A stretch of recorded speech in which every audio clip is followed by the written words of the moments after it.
You think you want control? You don't.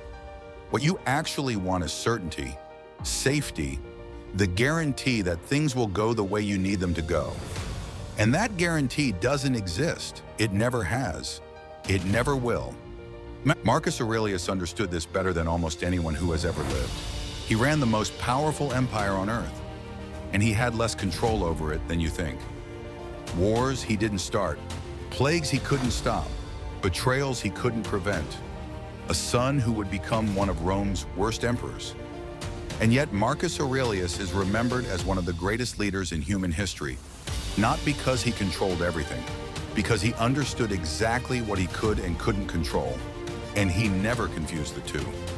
This is the psychology of control, and it will change everything. Modern psychology has a name for what Marcus Aurelius practiced. It's called the locus of control. People with an internal locus of control believe their actions determine their outcomes. People with an external locus of control believe that outcomes are determined by luck, other people, or circumstances beyond their reach. Research consistently shows that people with an internal locus of control are healthier, happier, more successful, and more resilient. They live longer. They recover faster from setbacks. They report higher levels of meaning and satisfaction. Marcus Aurelius had the most internal locus of control of any leader in history, not because he was deluded about his power, because he had trained himself to focus exclusively on what was actually his to control. Here is what Marcus knew that most people don't. The desire to control things outside your control is not ambition. It is anxiety with a mask on. Every time you feel stressed about something, really trace it back to its source. Almost always you will find one thing. You want something to be different than it is, and you cannot make it different. That gap between what is and what you want is where all psychological suffering lives. Marcus didn't try to close that gap by controlling the world. He closed it by releasing his grip on what was never his to hold. He wrote, "Never esteem anything as of advantage to you that will make you break your word or lose your self-respect." This is the psychology of control in one sentence. The only things worth controlling are the ones that define your character.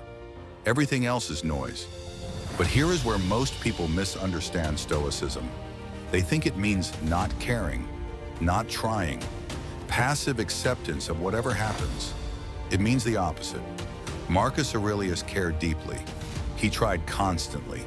He worked harder than almost anyone around him, but he directed that effort exclusively toward things within his control, his decisions, his values, his responses, and he released everything else completely.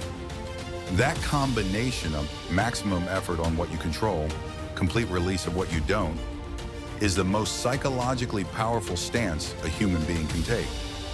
It eliminates a specific kind of exhaustion that most people carry without even knowing it. The exhaustion of trying to control what cannot be controlled, of worrying about outcomes that are not yours to determine, of holding on to things that were never in your hands. Let go of that, not as defeat, as precision. Put everything you have into what is actually yours. Your attention, your effort, your response, your values, your next action, and release, completely without resentment, everything that isn't. That is what Marcus Aurelius knew. That is what 2,000 years of Stoic philosophy points toward. And it is available to you right now, in whatever situation you're in. If this gave you something useful, subscribe. The books that inspired this video are linked below. See you in the next one.